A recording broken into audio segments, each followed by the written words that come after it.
If you want to delegate bookkeeping tasks without losing control, but you're not sure how to do it without creating more stress or risking mistakes, this quick guide is for you. I've tested all the top tools out there, and by the end of this video, you'll know exactly how to hand off your bookkeeping without ever feeling out of the loop.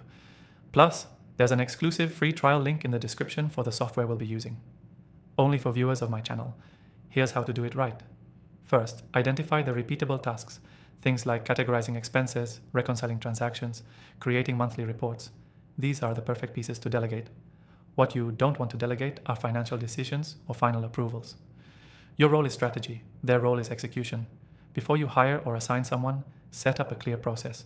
That means having a system where tasks are logged, tracked, and reviewed. The software we're using makes this ridiculously easy.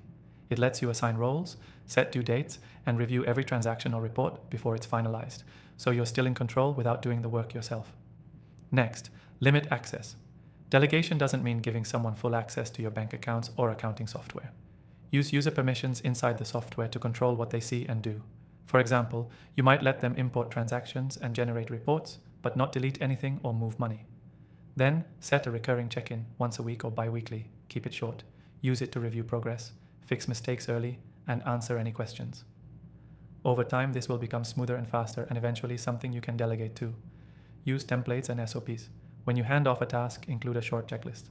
For example, every Friday reconcile these accounts. Use this format. Send a report by 2 p.m. It takes a few minutes to create, but it saves you hours in micromanaging later.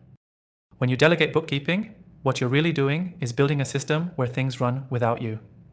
The software we're using makes that easy. And again, the exclusive free trial link is in the description, so you can follow along and set yours up today. Here's your key takeaway. You don't lose control when you delegate. You lose control when you delegate without structure. A good system keeps you informed, keeps your team on track, and gives you time back without risking your finances. Quick recap. Identify repeatable bookkeeping tasks. Set up clear processes and use the right software. Restrict access with permissions. Hold short weekly reviews. Use SOPs and checklists. Delegating your bookkeeping is one of the best ways to reclaim your time without giving up visibility. If you want to try the software I've been using and recommend, it's in the description below with an exclusive free trial just for my viewers. That's it for now. Use this, don't just watch it.